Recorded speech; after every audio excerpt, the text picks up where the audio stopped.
Hello there and welcome. Today's video we're going to fix my current problem. So swatch books, you either have them or you don't, you love them or you hate them. I understand the need for them, I just hate making them.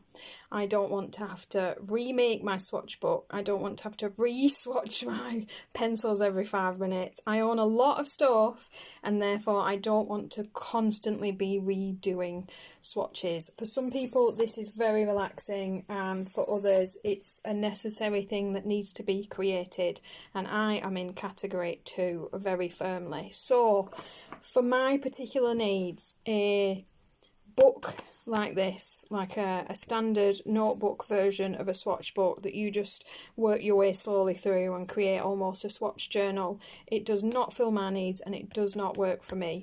I like all of my pencil sets to be on one page, so that I can flip through them and I can see an entire pencil set on at most 1 or 2 page size. So I tend to use A4, and these books, you know, you fill them up, they're not in order, they're hard to find, you have to put tags in a big collection. Over time you have to keep redoing them and I don't want to do that. I found a good solution that has served me for you know, quite a long time, a few years now, but it now needs to be upgraded, you know, to serve my fussy purposes. And basically I want it to look nice as well. So I just have kind of a folio clip folder here that holds all of my loose sheafs of swatch charts. I haven't swatched everything I own and I am in the middle of a massive project to correct that. But what I have here are old swatch charts that I found for things. You know, some of these they've created extra pencil colours. They're not my favourite version of the way to kind of lay out the swatches anymore. I've grown and evolved and it is time to update what I have. So, having said that, we're going to pop this old beastie aside and I will show you the project for today. So if you want to create a swatch book that will grow and evolve with you, then stay tuned. So what you will need to start with, and there's a couple of versions you can do of this, from kind of the budget to the slightly more expensive. So I picked up myself an A4 display book, and all these are, it's a folder with plastic wallets already in. The cheaper option, you could buy a ring binder, they're usually about 50-60p from a lot of stationery stores, and some plastic wallets, and insert those and it will do the same thing. What you'll also need is whatever paper stock that you carry that you want to make your swatches on. As always, if you colour on a particular type of paper, it's a good idea to swatch on that particular paper, not potato.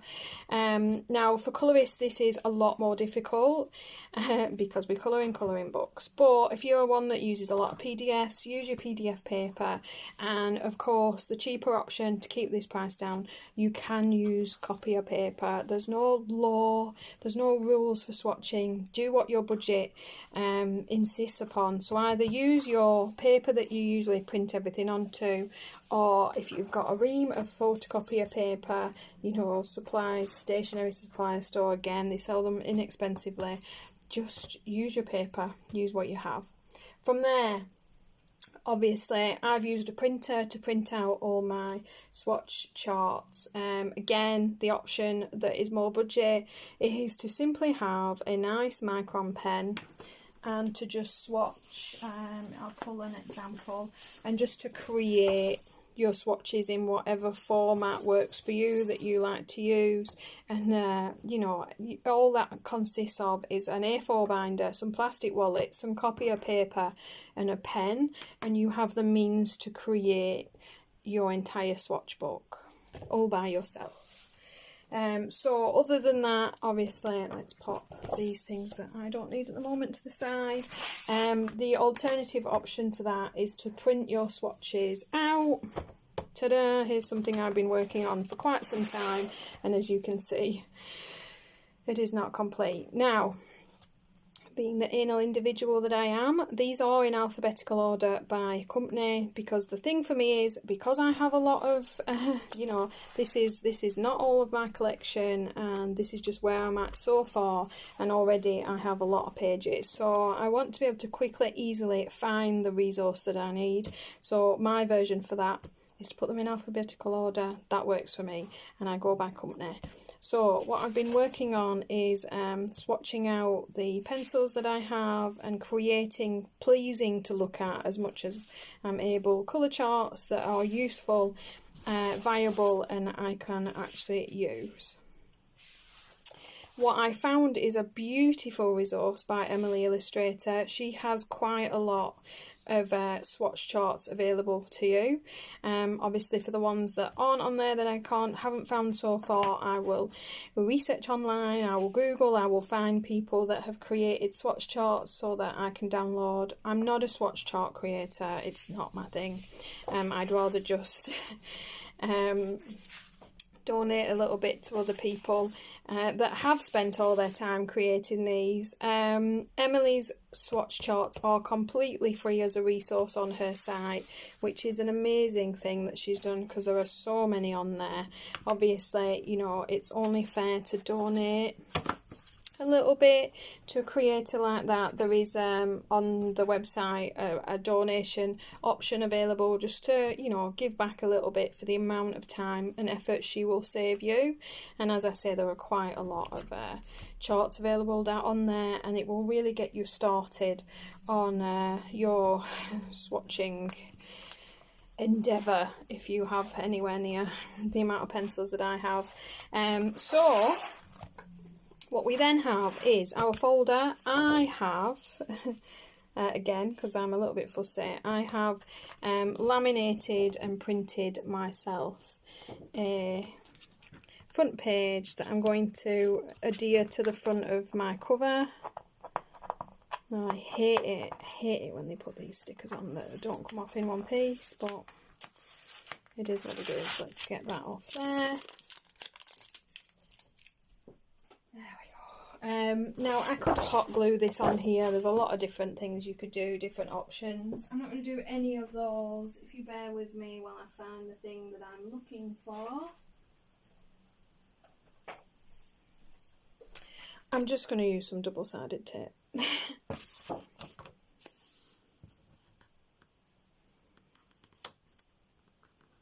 Like I say, there's lots of different ways you could attach this to your booklet. It's completely up to you.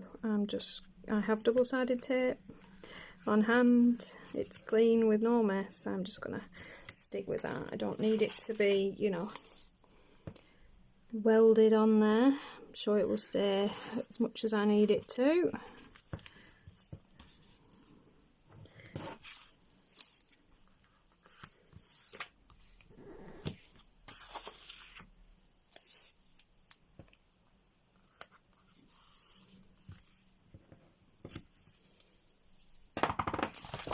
So that we can adhere that to the front cover. From there, my paper that I use is not quite A4, it's a little bit bigger, and so what I have to do with some of my printed sheets, let me find some that I haven't chopped down already, is to adjust the size to fit. So what I've done is taken these down to 8 1/4, which is the width of an A4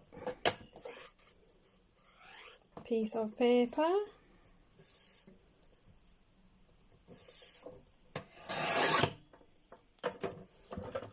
So if your cardstock is not A4 size, then you know you're probably going to need a paper trimmer, unless you have a very steady hand and you're good with scissors, which I am not, and we just cut these down. From there, you will have to spend an inordinate amount of time swatching everything out, unless you already have sheets and you're just transferring them into your folder. So what we do from there is we start to load our swatch sheets in. So even though these aren't completed and they're not ready, I'm going to load a few into place so that we're starting to create. I want my swatch book to read downwards, so I'm going to load my pages appropriately so that that works. And like I say, even though I haven't completed all of these yet, I've been slowly printing them out, and I am going to place them in my book, my workbook, while things are being created, so that I don't, basically, so that I don't lose them.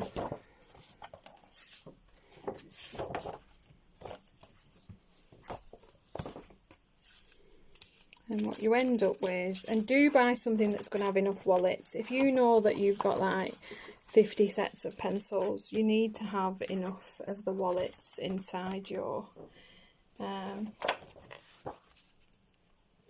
set. Now, the whole alphabetical order malarkey, there's a couple of exemptions that I have to this rule. I'm going to flip a page and pass one, and I will be able to put something in there later if I want to, because I want my Brute Funa sets to be together. So if you have 2 pages of a set that obviously you just couldn't fit onto one, say the Felicimo 500, I'm pretty sure I'm not going to get on one page. Maybe the Calo 300 won't go on one page. I have the Brute Funa 520 and I'm pretty sure that won't go on one page either. So I'm just making sure that those sit back to back with each other, so that once they're in your book, they are still the equivalent of being able to view one page. I can have this open, sat with my pencils, while I'm, sorry for the glare, working out what I want, what I'm doing. Because I use these 2 sets together, I want to be able to view them together to pick pencils. So essentially, I have a swatch book that will grow and evolve with me.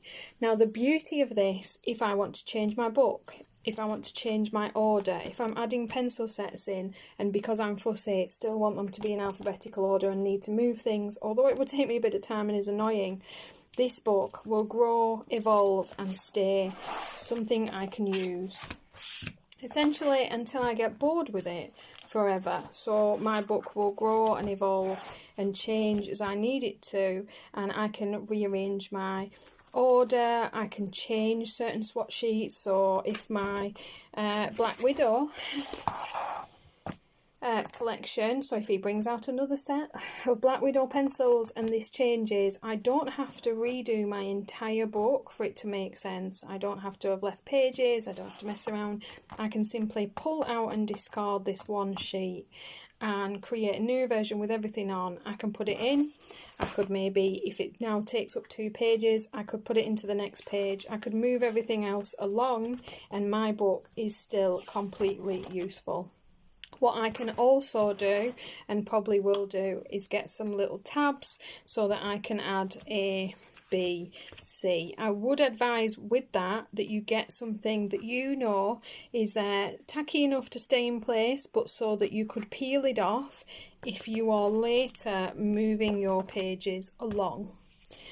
Because again, you want your book to be versatile, you want it to last, you want it to be able to change rather than adding any permanent pieces to it. So to commit to my new book, I'm going to pop on my front page, which my husband very kindly created and printed for me. He's better at lettering than I am on the computer. Bear with me, peel off all of my plastic bits and pieces, and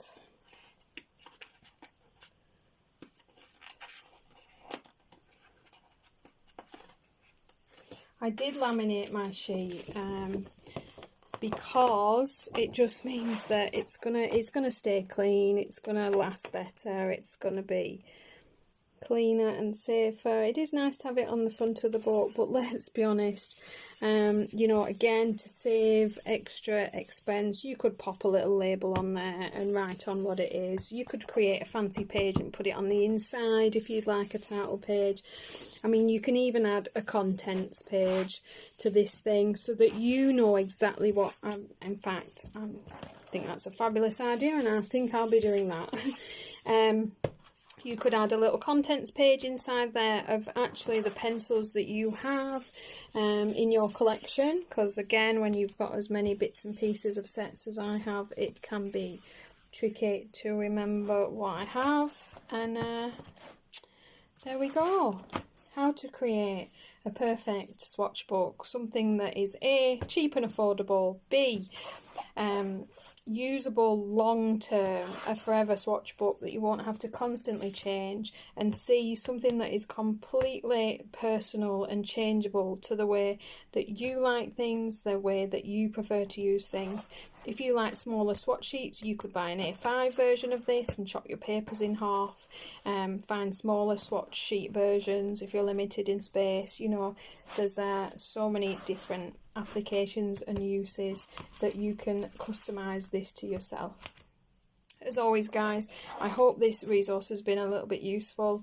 I've had this request a few times over time, but hadn't actually got around to creating a permanent solution to my, not hatred, it's a strong word, but to my aversion of properly swatching my supplies. But I'm on it, it's happening. I'm quite pleased with the way my book is coming together. I think it will make it a nicer resource for me to use, and it will make me more likely to reach for and use it because it's something I can get hold of easily. It's very user friendly and, you know, a little bit more put together than the original folder that I had everything kind of shoved into, and I was always having to pull everything in and out of. And once something's a little bit annoying to use, you tend to just avoid it. I would be really interested to know if you have a swatch book, if you've had a swatch book for a long time, what kind of swatch book you have, what it looks like, how you love it. Pop it in the comments below, and even more interestingly, send me a picture. Let me see, what did you create? You know, have you used this video to create a swatch book like this? I'd love to see your versions and to hear your thoughts on the way you prefer to store these kind of things. Apart from that, guys, happy swatching, happy colouring, happy crafting, happy weekend, and have a good one. Thank you for watching. Please give me a thumbs up if you found this useful. It really helps my channel, and my channel needs it, definitely, for sure. And I will see you in the next video. Thanks for watching.